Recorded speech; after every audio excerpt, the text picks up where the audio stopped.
Thank you, Mr. Chair and Ranking Member, and really all the members of this committee to put forth legislation. We hope y'all can help us work out a few of the kinks and get it passed into law. I also want to thank the committee staff and the staff for all of our offices who we all know do a lot of the work and to get these bills moving.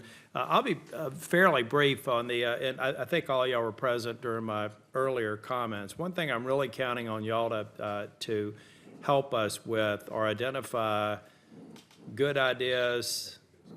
It's a matter of timing. Not so good ideas. It's a matter of evolving maybe the original aims of the bill. But I really, speaking for my office, want to make sure that y'all know my door is wide open. We want to make sure that we deal with all the competing priorities, funding and otherwise, so that we get this right, mainly for the sake of the veterans. And on that note, just very quickly, for the bills that I've had any sponsorship in, I think that you've already heard me talk about the Care Veterans Deserve Act and how I think there's a lot of aims in there that we can reconcile with the current transformation program or figure out when and if they make sense. But more than anything else, I'm not going to speak for Senator McCain, but speaking as a member of this committee and among members that I've spoken with, there's never been an attempt to privatize the VA for the reasons that I've said before. It doesn't make sense.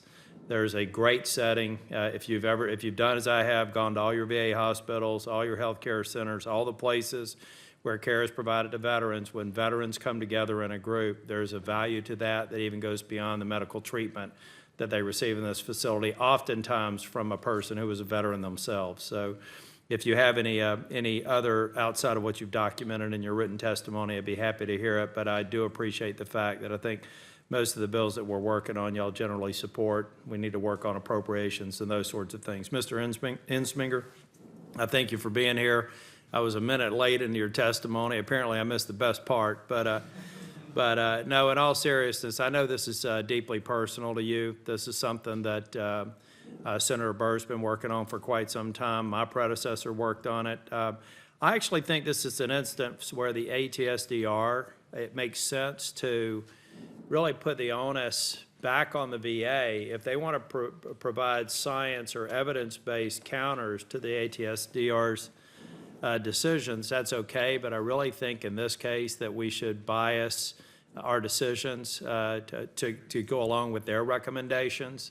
And if on an exception basis the department wants to come back, I'd be open to that, where the science would lead us there. But I think the benefit of the doubt always has to go to the veterans, particularly with the situation that happened down at Camp Lejeune. And I thank you for your continued work. We're going to continue to work on this, and I'm optimistic that we'll produce a good outcome. And the last thing I'll say, it relates to Senator Blumenthal's questions about capital projects and construction.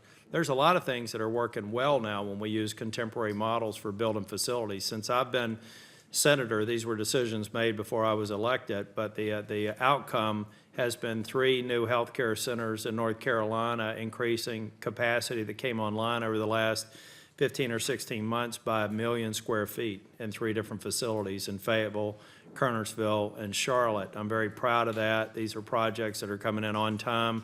They're coming in on budget. We've got to make sure that we fund the operational tail that's going to be necessary for them to fully build out their capabilities. But there's some good work being done there, and now they're having to correct some of the mistakes that were made in Denver and other places. But I think on the whole, if we follow those models, we're going to be a lot better place. Now what we have to do is figure out how to modernize, in some cases, 70-year-old facilities like down in Fayetteville, to get them up to modern standards and the standards that our veterans deserve. But the last thing I want to leave you with is a commercial.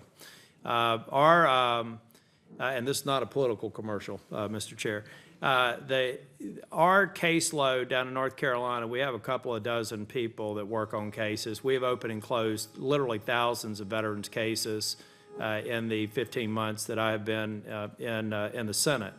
And I need your help in making sure. We've gotten to a point now to where we're trying to reach out and find people who may not know that they can get help from their congressional member or their senator. And we need to make sure that we get the word out that you contact the VA, you contact any area of government, and hope that you're on a good path to getting your needs fulfilled. But if the first call or two doesn't look like it's going in the right direction, the next call should be to your congressional member's office. And then for the Senate, I know that's as easy as going to the internet and looking up tillis.senate.gov. You can open a case there. We need to get the VSOs to communicate that to veterans and use us as a facilitator for helping you navigate these challenges until we get to a point to where hopefully that'll be a rare circumstance. But now we're dealing with thousands of those a year, and that's something that I want the veterans in North Carolina, and I speak, I believe, for all congressional members, it's a service that they should take advantage of, and I would appreciate your help getting the word out. Thank you, Mr. Chair.